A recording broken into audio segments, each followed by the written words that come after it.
Juzi nilikuwa namshuhudia mbunge mmoja anajipiga selfie, anajipiga selfie bungeni. Amechukua simu yake anajipiga selfie bungeni, anashangilia, anafurahia kwamba yeye kawa mbunge.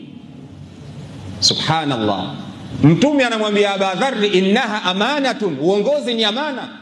Kumbe kuna baadhi ya watu wanatafuta uongozi kwa ajili ya kwenda bungeni kujipiga selfie, watu wawaone, watambe kwamba mimi ni mheshimiwa mbunge. Innaha amanatun. Mtume anamwambia Abu Dharr, uongozi ni amana, sio jambo dogo. Leo unafurahia kuwa mbunge, lakini ipo siku utakuja kujuta kwa nini ulikuwa mbunge.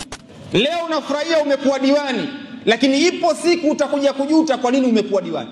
Itakuwa ni khizyun wa nadama yaum alqiyama, itakuwa ni kilio na kusaga meno siku ya kiyama.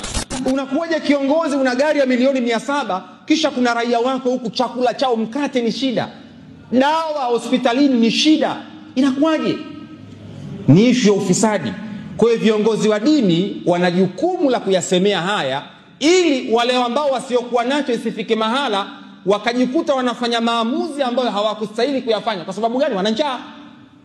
Mwenye njaa yake ikitoka tumboni ikihamia kichwani, anaweza kufanya lolote lile. Mbaya zaidi, kuna baadhi ya viongozi wa dini haya hawayasemi. Na hawayasemi kwa sababu kuna mtu mmoja aliwahi kusema, idha ra'aita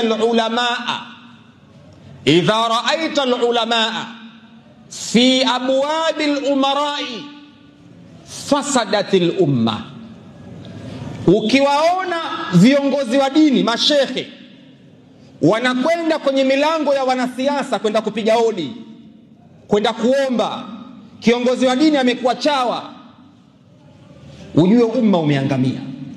Wa idha ra'aita al-umaraa fi abwab al-ulama'i salahatil umma.